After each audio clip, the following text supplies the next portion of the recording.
Tick tock, tick tock. Yes, I understand.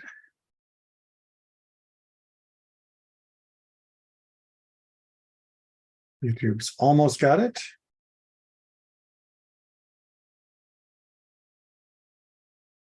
In place, and I do have to do the other buttons today in order to do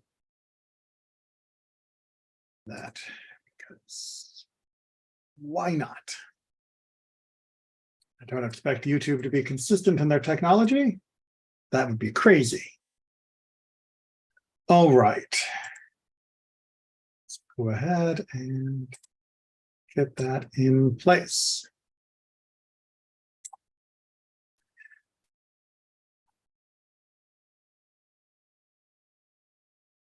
And let me also turn on my phone on mute. And now we're ready.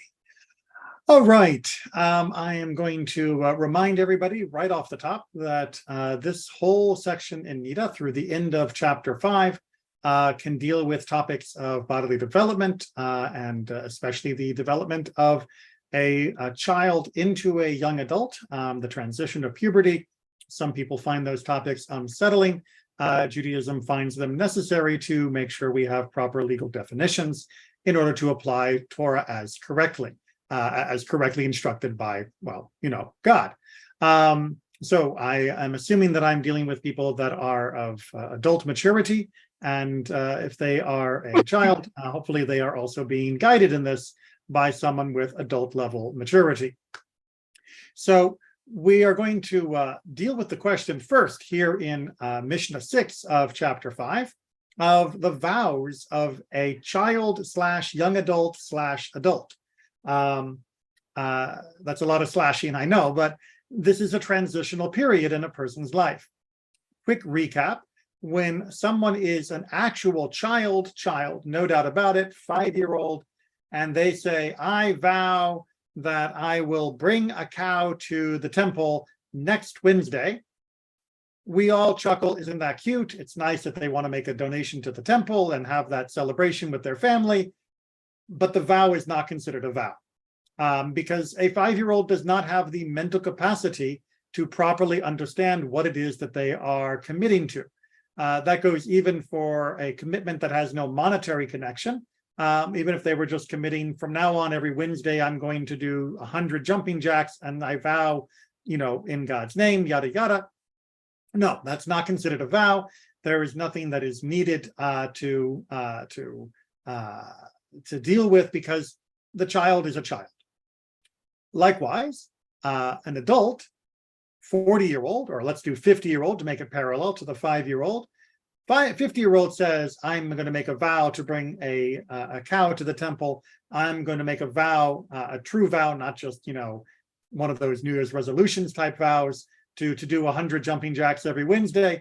Well, now that is considered to be a vow, unless there is some layer of interpretation that means the person did not truly understand. That layer of interpretation, of course, can then be used to undo a rash or foolish vow. But in the meantime, the vow is considered to be a vow. When does it change? When do we go from being a child whose vows are just words to being an adult whose vows are binding? How do we make that transition? And that's what we're going to deal with here as the template for the transition between childhood and adult.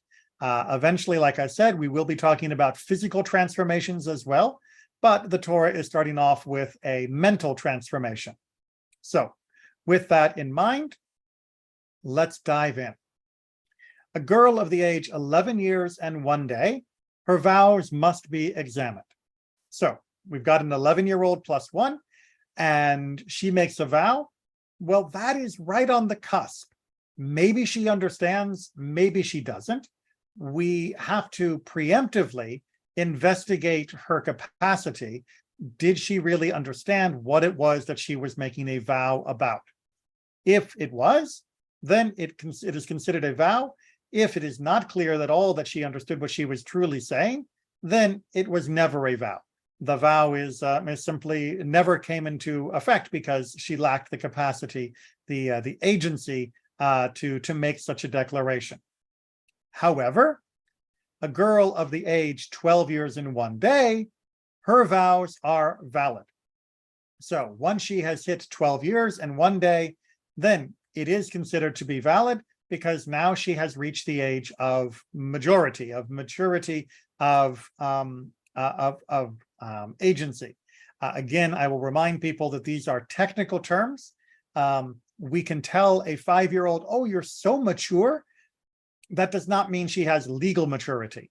That we are just complimenting her relative to her behavior at the moment. Whereas a 12-year-old plus 1 day could be the silliest person you've ever met that is behaving in a completely reckless manner. They are nonetheless considered mature when it comes to these topics. They are legally mature. They are legally of age, and thus their statements have legal consequence. And it doesn't matter what kind of behavior they engage in. Certainly, I can imagine that all of us have met adults that behave far younger than they should, and we have met children that behaved with a great deal of wisdom. That's a part of life, but that is not part of the law. The law tells us that somebody under this age, they are a child; above this age, they are an adult. Any questions on that? All right. Then we continue down. Sorry. One little confusion that sometimes people get the way we count years. When it says they examine them throughout the 12th year, the 12th year is 11 years, 1 day until 12 years and 1 day. Remember, your 12th year is the year leading up to your 12th birthday. You are in the year, just like we are in the 21st century, even though it's not 2123, because we are in the century leading up to the 2100th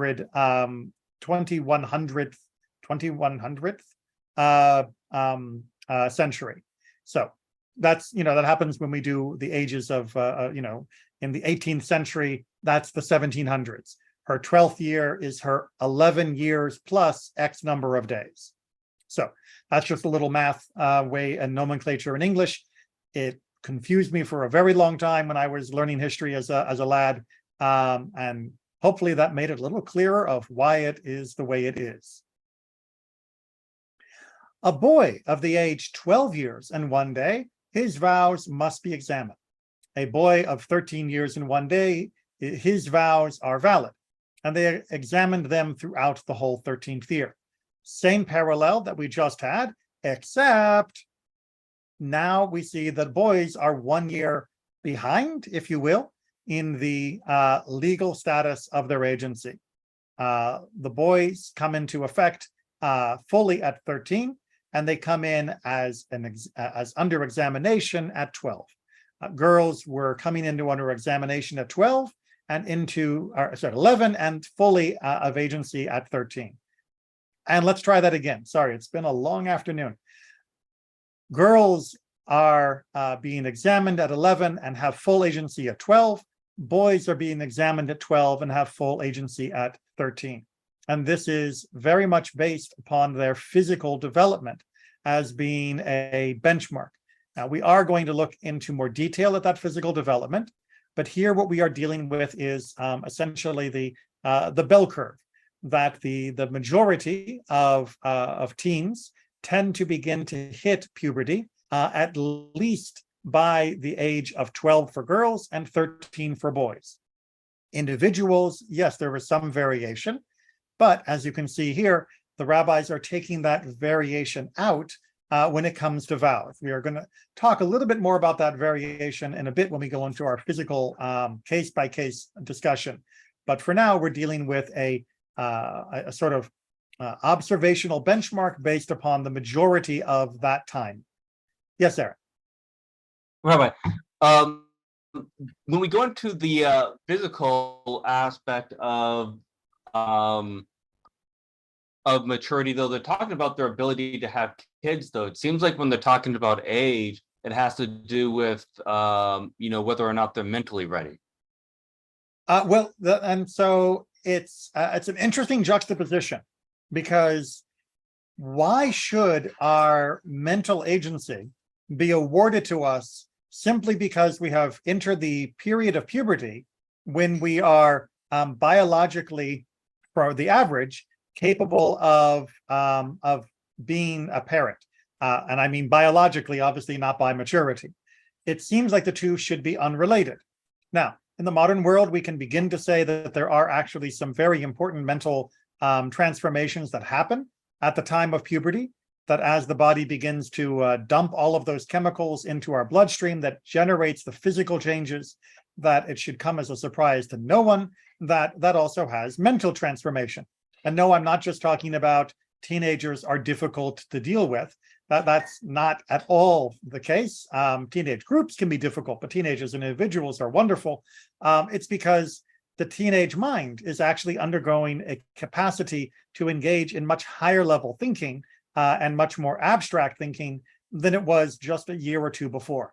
So it does turn out that puberty is a mental marker as well as a physical marker.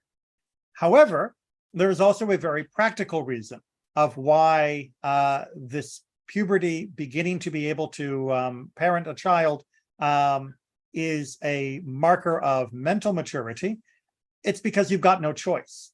Once a child is now physically capable of acting as an adult in the process of creating a new child, then you better actually treat them as an adult, because they may be acting as an adult. We need to be prepared for the fact that they could get themselves in a situation where they are now parents. And as such, it would be exceedingly illogical to say that the vows of a 13-year-old are not actionable, they're not with agency, when the 13-year-old could be a father. And as such, it is almost bowing to the inevitability of a child physically being able to create a new generation, that the prior generation is no longer legally able to control them. And by legally control, I mean be able to override their vows and other statements. So I think the Torah and through interpretation, the rabbis are very astute in recognizing something that many modern parents still struggle with, which is that when you have a child going through puberty, what you actually have is an emerging adult. And the sooner you can begin to train them to be an adult and begin to treat them like an adult, the sooner that relationship is going to stabilize in the new form that will carry it forward throughout the rest of your relationship with that person. Yes, they will always be your child in the sense that you are their parent, you gave birth to them, you sired them. They will always be your child in the sense of the mitzvot that they owe in terms of honor and respect that they must show to their parents. But they are now your child who is an adult. Doesn't mean we make a 13-year-old move out and get a job. God forbid, that did not happen in the ancient world. It should not happen in the modern world. But it does mean that the relationship between parent and child fundamentally changes at this threshold. It will gradually seep in into that relationship. I've known many families that may have made a good effort at bar and bat mitzvah age, but still take a while to truly treat the child that way, and for the child to truly present themselves as an adult. But as a benchmark, it makes a great deal of sense, both by the body as well as the mind. But Rabbi, Mhm. yeah, quick question. But the things that go to the physical markers seem to nullify certain things that have to do with childbearing, where the ones that goes to the age as the mental marker would not nullify the vows if the physical markers don't appear.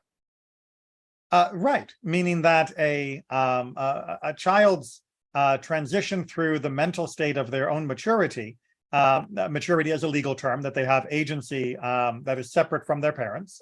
That is something that we don't rely upon the physical signs for. That's why it's just the calendar years, like we've been talking about, because it is not something that is a product of their physical body. When we look at their childbearing age, that is something that is more individual, that a child might take longer or might go faster. And that is something that does need to be acknowledged.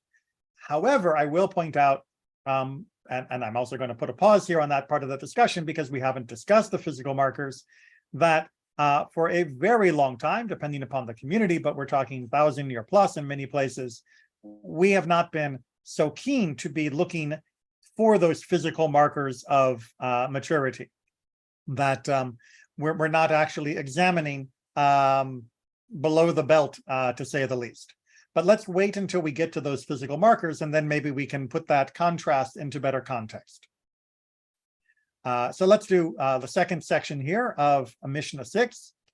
Prior to this age, meaning for either boys or girls, for the 11, 12, or 13 benchmarks, even though they say, we know to whom we have made our vow, or to whom we have made our dedication. Their vow is not a valid vow, and their dedication is not a valid dedication. So even if you examine them when they are 5 years old or 10 years and 364 days, and they say, I really do understand. I really do know that I'm making a vow to God, and I understand what God means. I understand what vowing means. Even if they say that and it seems compelling, it is still not a valid vow. It's not a valid dedication. Subsequent to this age, even though they said, we do not know to whom we have made our vow or to whom we have made our vow, that should be dedication. Their vow is a valid vow, and their dedication is a valid dedication. Like I said at the outset, there are 50-year-olds that are silly in the extreme, that really do not seem to have a grasp on what it means to make a vow or a promise, and certainly don't have an understanding of God that seems even mature for an 11-year-old. Nonetheless, they have passed that mark, and we as the outside community cannot say they're not valid. And likewise, even a very wise child, they are still a child. As such, we cannot preemptively make their words have more weight than they should. Now, the second part's, I think, easier for us to understand. I'm sure many of us would like to imagine that we are the perfect judge of when another human has reached the point of true understanding, which, of course, we already have done.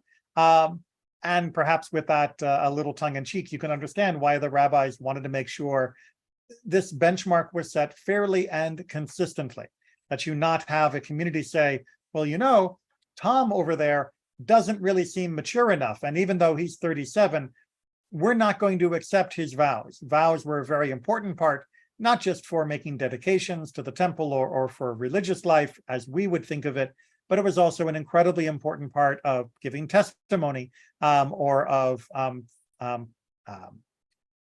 making a declaration of innocence, or other actions in court, that without it, a person would be fundamentally disenfranchised from the legal system. So it has to come into place, and it has to come into place consistently.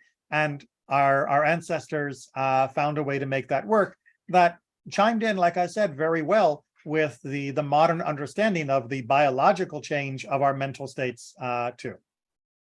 I do want to do one little quick aside, since we are talking about vows, and we are only 2.5 weeks away from Yom Kippur. Most people think of Erev Yom Kippur as being the Kol Nidre service, Kol Nidre being the first two words of the Aramaic statement made prior to the beginning of Yom Kippur, whereby we make a declaration concerning our vowing. And it's a very famous section that is often misunderstood. Kol Nidre, depending upon how it is conjugated in different communities, is generally thought to be a statement against the rashness of vows, that people who would make vows or oaths or claims, dedications, all of the language that Kol Nidre lists, may do them in a very rash and silly way. Just in a fit of anger or a fit of passion and dedication, they are going to just say, you know what, from now on, blah, blah. And, for you, blah, blah. And we recognize that that is not meant to be a real vow.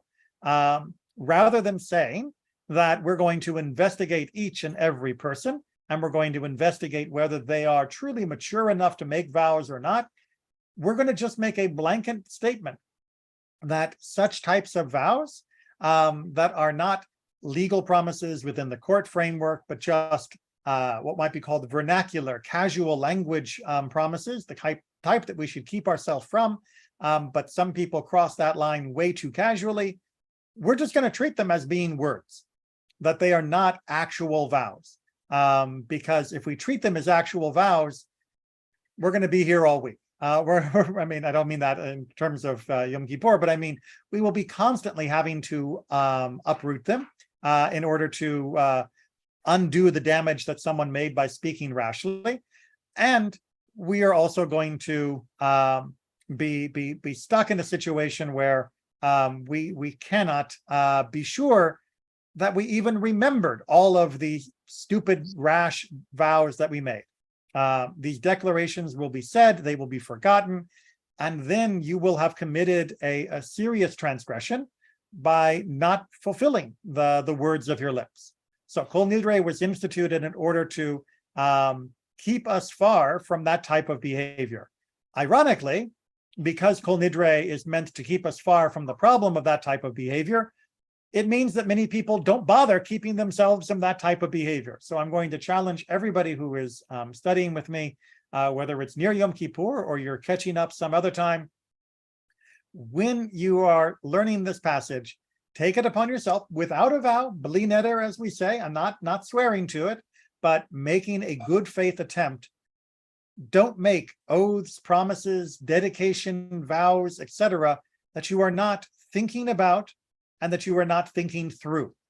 Don't make it of, I swear, I am going to, don't make that a casual phrase, right? Don't make I promise a casual phrase.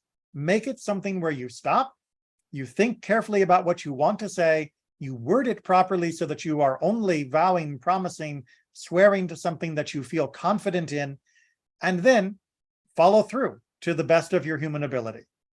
Make that your motto for this new year, wherever you happen to be studying this with me. And I think you will find a change. First of all, people will trust you a lot more, because even though we understand, yes, people say promise, but they don't really mean it. It turns out if you actually make a promise and keep your promise and don't promise what you shouldn't promise, people notice. And it does change that relationship of trust between you. And I will give one last little sermonette on this. If you are a parent or anyone dealing with children, all the more so, never use the words I promise unless you are absolutely clear that you are going to be able to fulfill them. Say, we will try, we will do our best. Here is what our plan is, but I can't promise it because things happen. I know I said we were going to go get ice cream, but something happened. And I didn't promise we were going to get ice cream because I know that there's always a problem. I said we want to. This is the goal. Make the children understand that when you say promise, you are actually putting something on the table that you intend to be inviolate, and then follow through. Because if you just throw around the word promise, your kids will throw it around too. And if you break your promises without so much as a I'm sorry, your kids will break it too. So you are in a special position if you are working with kids or a parent.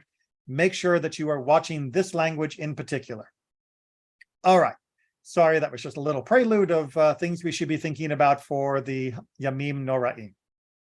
So now we are moving into Mishnah 7, and we are going to be talking more about the physical developments in this particular case of a girl.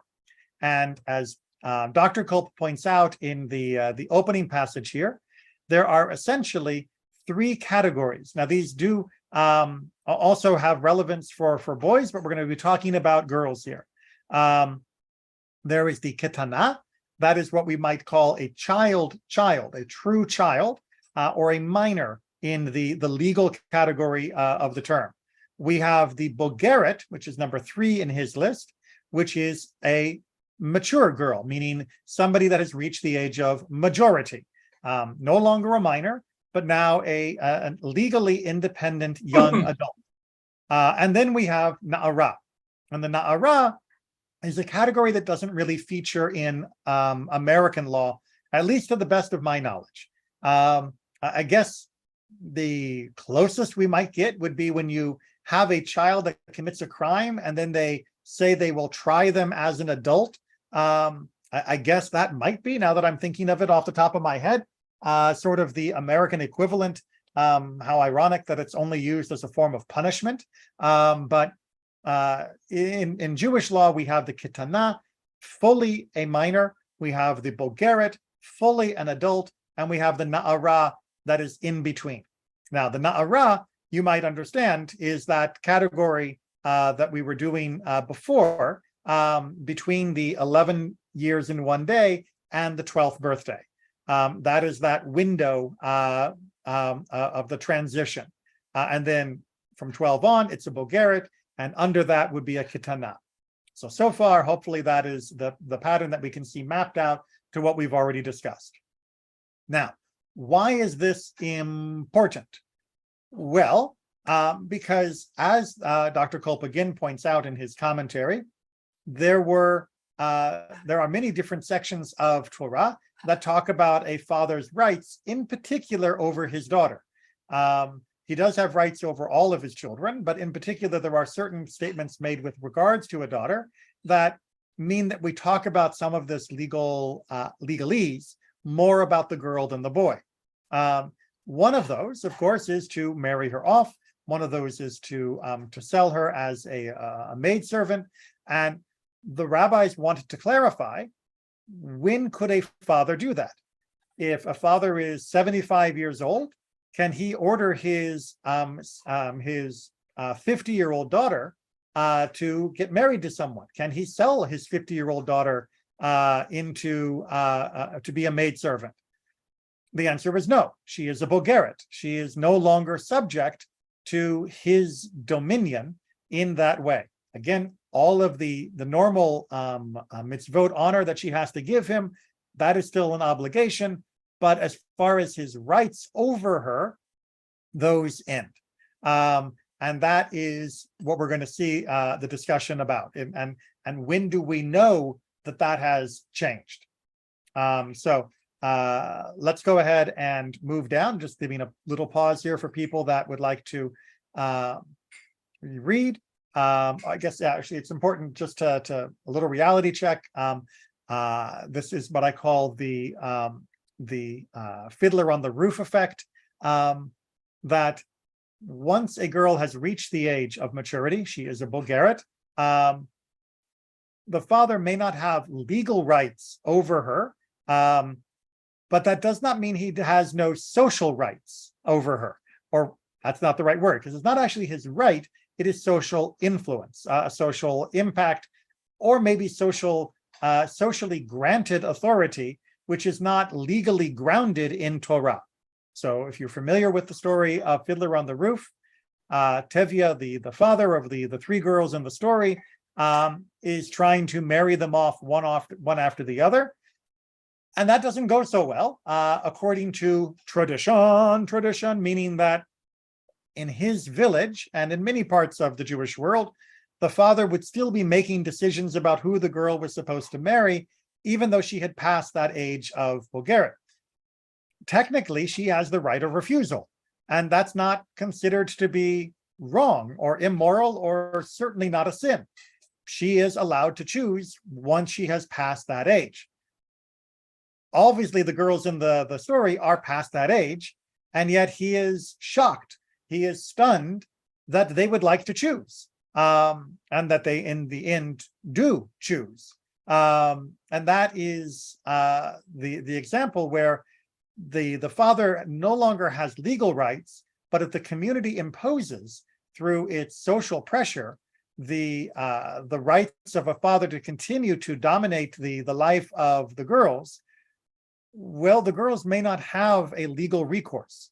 If the local rabbi is unwilling to stand up to such customs, if the neighbors are unwilling to stand up to such customs, then a girl can still be trapped under a father's dominion, even though the Torah and the rabbis of the Mishnah and Talmud granted her independence. So it's a very important social understanding that Judaism may give us many rights and privileges. It's in fact a very open religion for people of all types, and it gives a lot of respect for children once they've passed this age. But that doesn't mean that those rights and privileges can't be ignored, overwritten, contradicted, and even transgressed as a violation of Torah if the community is willing to act like that. So this is something that we always have to be on guard for, that if somebody has a tradition that says the father can still, dominate a mature woman, then we need to say, no, he can't. We can talk, and the father can still be involved as well as anyone else in the family that we think has a good opinion on this. But in the end, it has to be legitimately, rightfully, and freely the young girl and the man that she is marrying's decision of whether or not they are getting married. And if that's not being protected and guarded, then that tradition has to change, because that tradition is robbing a person of their agency in a way that, as you can see, the Mishnah is trying to prevent. Okay, I know there's a lot going on here, but that's, the nature of Mishnah. The sages spoke of the physical development of a woman in a parable: an unripe fig, a fig in its early ripening stage, and a ripe fig. These are the particulars of those three stages: an unripe fig, a ketana, a fig in its early ripening stage, the na'ara, and a ripe fig, the bogeret. Now, this is an parable, which means we need to explain it. Come on, where's my mouse? An unripe fig, while she is yet a child; a fig in its early ripening stage, when she is in her youth, right? That's when she is a na'ara.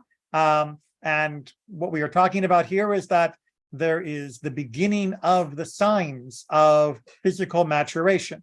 As we say in English, the budding of the body. Well, it's not surprising that from 2,000 years ago, we are also using a budding imagery, the blossoming imagery. It is a standard metaphor in many cultures for talking about the development of the human body.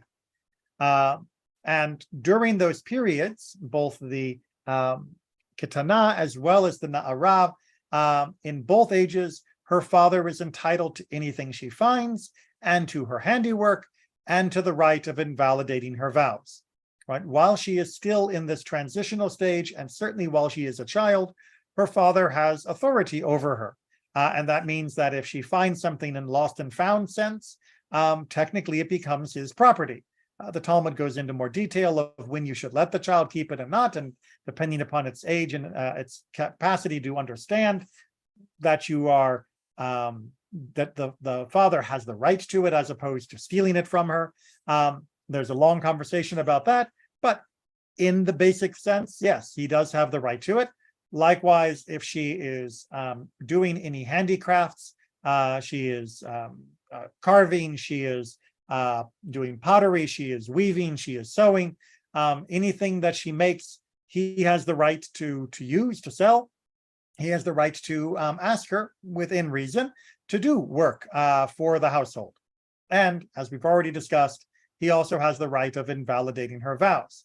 That is to say, in general, as the Torah says at the end of Leviticus, that an adult can invalidate those vows and say, no, you are not allowed to vow that when the vow is heard. It cannot be canceled at a very late date. It has to be canceled when the vow is first heard by that adult supervisor. However, a ripe fig, meaning an actual girl who's a bogeret, as soon as she becomes of majority age, her father no longer has any right over her, right? The rights are done. A 13-year-old who finds a giant gold bar on the middle of the road with no hope of returning it and no sign for it to be returned to anyone, so it actually transfers to the ownership of the person who finds it, that gold bar is hers. And that money belongs to her. It is her property. If she was just a 10-year-old, that gold bar belongs to her father. If she was an 11-year-old, that gold bar belongs to her father. But once she has reached that 12 plus 1, it is her gold bar. And if she makes a vow about what to do with it, it is her vow. Once she is married, then yes, there are other restrictions on vowing depending upon her husband. But in the in-between time, she is a adult, autonomous person. Questions or comments on that? I know I took quite a few digressions, so I hope you could follow the thread. All right, Mishnah number 8. What are the signs of a Bulgaret? All right, so how do we actually know that the fig is ripe, to use the phrasing that was found in Mishnah 7?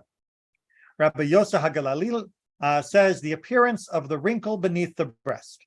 Rabbi Akiva says when the breast hangs down. Rabbi Ben Azai says the darkening of the ring around the nipple.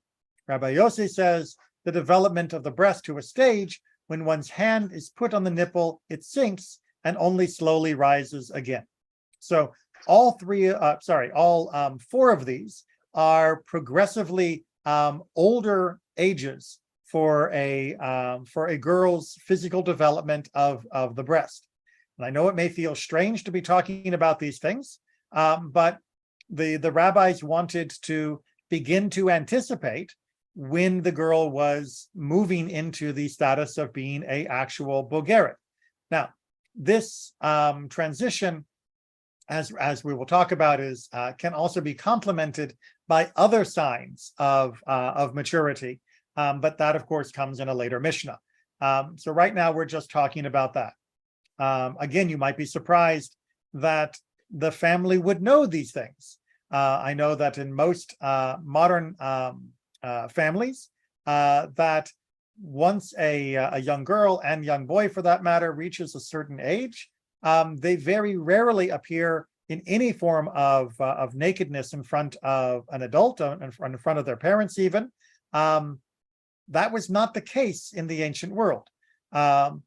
We in the modern world appear more clothed more often in front of close family members than was the case back 2,000 years ago. It doesn't mean people were running around naked all the time, but it does mean that when you have a very small 1, 2, maybe 4-room house, brick building, they were fairly simple affairs for most people, that you didn't exactly have a lot of room for taking turns changing. Additionally, when people would go to the bath, yes, it was gender segregated, and the women would go to the women's area, the men would go to the men's area, but the women would see each other. So a mother would absolutely see the development of her daughter's body in fairly stark detail. Likewise, the man would see the development of the boy's body. And if the father or mother were no longer around, disease and war and famine took so many, another relative would also be in that position to check, an uncle, an aunt, or someone else. So yes, this would have been apparent to someone close to the family as a sign of the growing development. Continuing into Mishnah 9. So like I said, we talked about the upper development. Now we are talking about the lower development, meaning from the waist down. If a woman at the age of 20 did not bring forth 2 hairs, she must bring evidence that she is 20 years of age and she is an Ilonit. She does not perform chalitza or yibum. Okay, so what are we talking about here for this Ilonit? The male equivalent is Vasaris. What we're talking about is a woman that never demonstrates the completion or maybe even the beginning of puberty. This is not as rare as people think. And in the modern world, we have many different techniques to help aid the onset of puberty. Actually, in the modern world, we have precocious puberty is a much bigger problem, a more common problem, where puberty is beginning to come very early for people, especially for young girls. And that's a whole nother conversation. But what happens if there's no signs of puberty? and the main demarcation being the appearance of hair in the pubic region. Well, we know that it can come late. Like I said, we've got our bell curve, and the majority may get it by 12 or 13, girls and boys, but by 20, now we are really in the outlier territory. And again, the antiquities seem to understand something that modern biology seems to also tell, that there's a sort of general arc of puberty that does taper off around 20 for most, where it kind of does finish eventually for almost everyone. And if it hasn't even begun by that point, it's probably not going to begin. As such, we now have a legal justification for saying that this woman is an Ilonit, or the man is a Saris, which means they are functionally infertile. They are giving no indications of being able to bear a child or to sire a child. And that puts them in a special legal category. We can talk about the social category in a second, but the legal is what the Mishnah is talking about here, which is that she does not perform chalitza, she does not perform yibum. She can still get married, nothing that says that she can't. And in fact, if she is married, we have to answer the question of what about the Levirate marriage? Her husband dies without any children, quite possibly because she might be the only wife, and as an Ilonit, she cannot have children. Nevertheless, she does not engage in chalitza or yibum despite the absence of children, because she cannot have children. There is no expectation that legal definition changes her relationship to this particular mitzvah. So at this point, she is now considered to be permanently infertile. Now, what's that I hear you asking? Because we are all people who live and exist beyond just the legal categories. What about her actual life? Well, yes, different communities treated people in both this case as well as the male case in better or worse ways, depending upon the community and its leadership. Like I said, technically, she can still get married. Technically, she can still have a fine, happy life with a loving partner.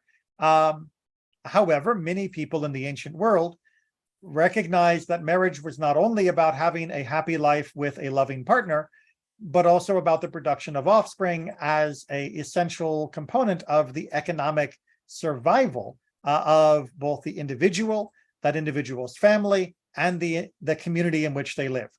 As such, there was a huge emphasis placed on being able to have children, because without it, it was very hard to function as an ongoing economic person. And without ongoing economic personhood, you were in danger of starving. You were in danger of not being able to take care of yourself in your old age.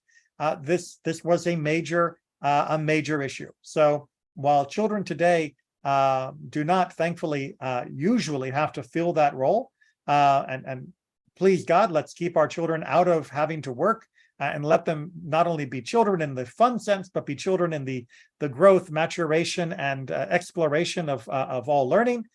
Let them have that time without having to work in the factory, without having to work in the mines, without having to work plowing the field for 12 hours a day. Let's have that option. So, but in the ancient world, yes, being technically, legally categorized as infertile was not a great position to be in. You still had the opportunity, but your opportunities were vastly diminished due to the social and economic pressures of that time period. Likewise, if a man at the age of 20 years did not produce 2 hairs, he must bring evidence that he is 20 years old, and he becomes confirmed as a saris, and he does not perform chalitza or yibum, the words of Beit Hillel. So Hillel is saying we can wait all the way up till 20 before we will officially establish this category. But once it's officially established, this is the law. Beit Shammai, on the other hand, disagrees with the age, not with the law.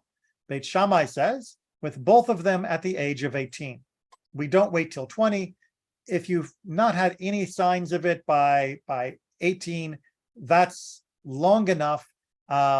You could argue that he is being lenient. Most people would consider this strict by applying the category earlier. But the Beit Shammai is only arguing about the age at which we say, look, it's not going to happen.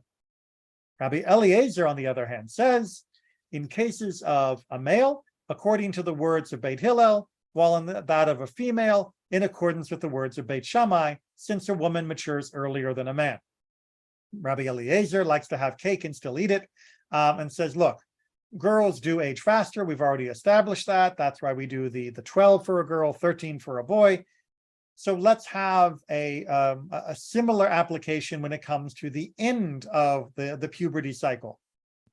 And will allow Shammai's 18 to be the benchmark and Hillel to be the same, but be the one for the boys.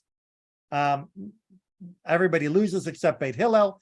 It is 20 for both men and women in this legal status. Now, we'll pause there before we launch into the next topic. Any questions or comments while I have my next sip of tea?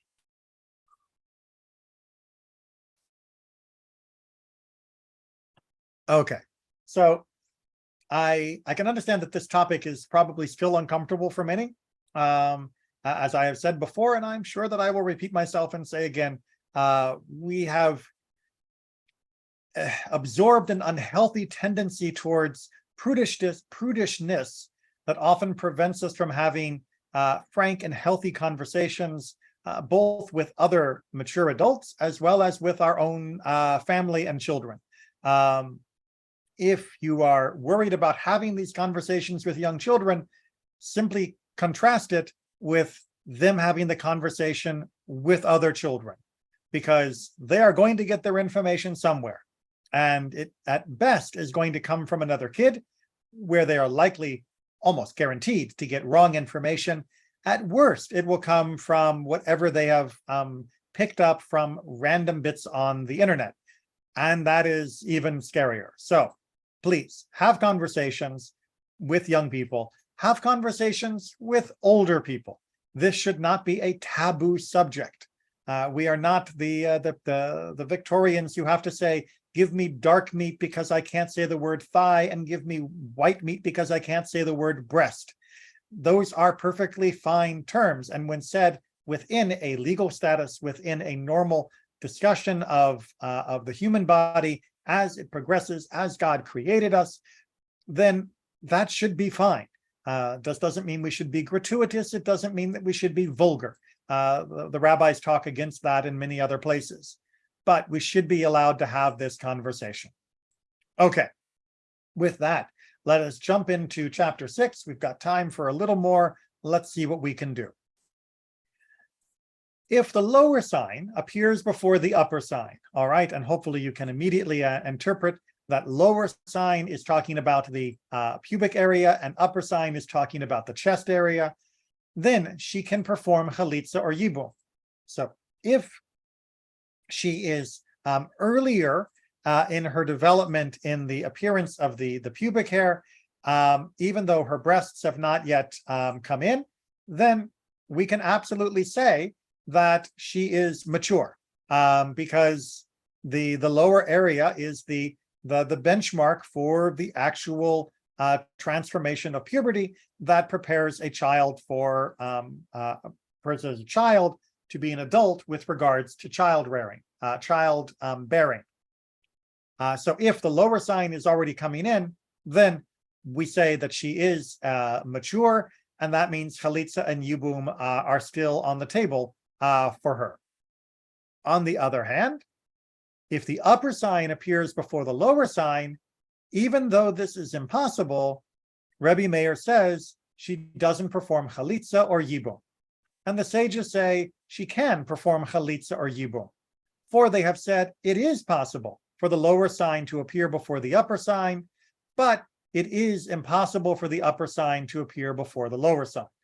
All right, so the rabbis here are doing their best with the medical research of their day. the anecdotal pattern of maturation. And what the general idea here is that it is not a physically normal activity for a woman to begin to show breast development in the ripened fig metaphor of last chapter, prior to there being at least 2 hairs appearing below the waist. As such, Rabbi Meir says, look, if the chest is coming in, but we've got nothing below, then we cannot consider her to be a mature woman with regards to chalitza and yibum. The sages, on the other hand, say, look, we do agree that it's possible for the lower sign to appear before the upper, but not for the upper before the lower.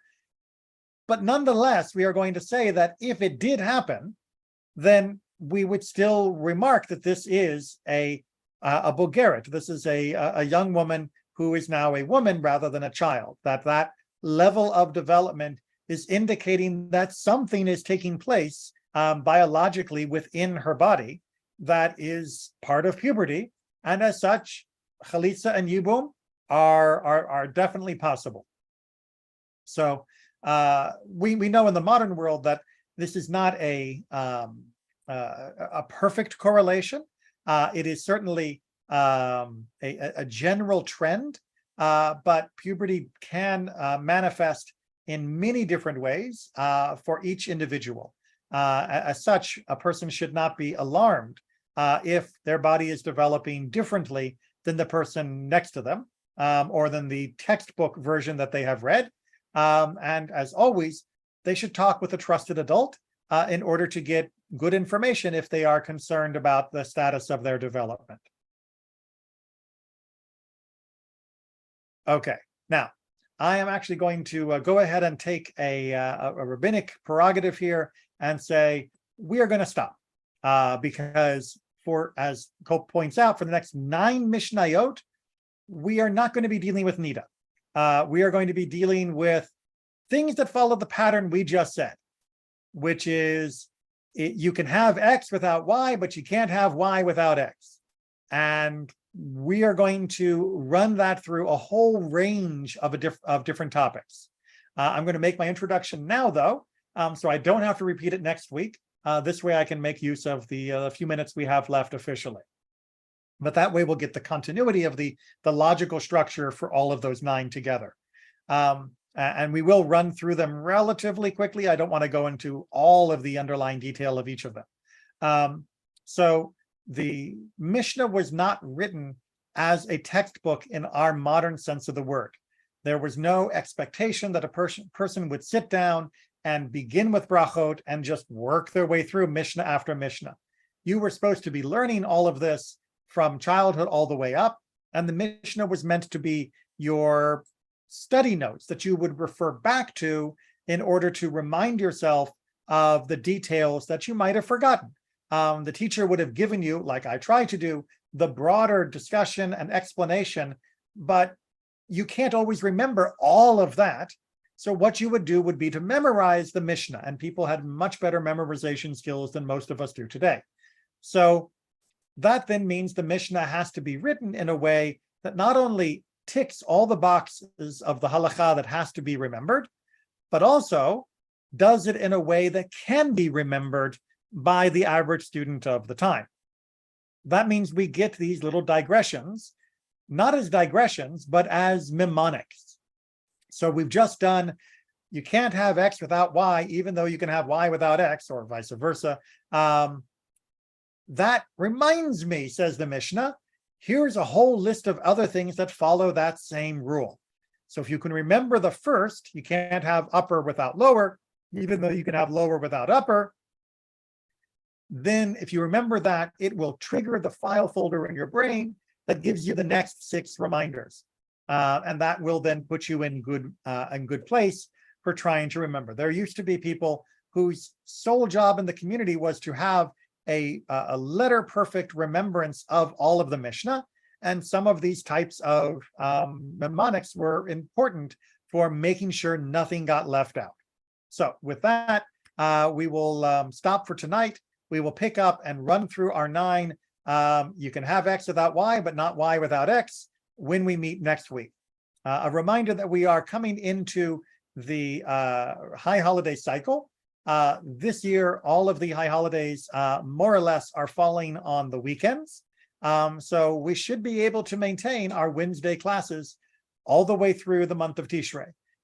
Keep an eye out on our bulletins, on our emails, and on the WhatsApp, most current. If there are any changes, I will post them there. So in the meantime, wishing everyone a wonderful rest of their week, and I will see you next week for our last Mishnah study of 5783 before the holiday of Rosh Hashanah.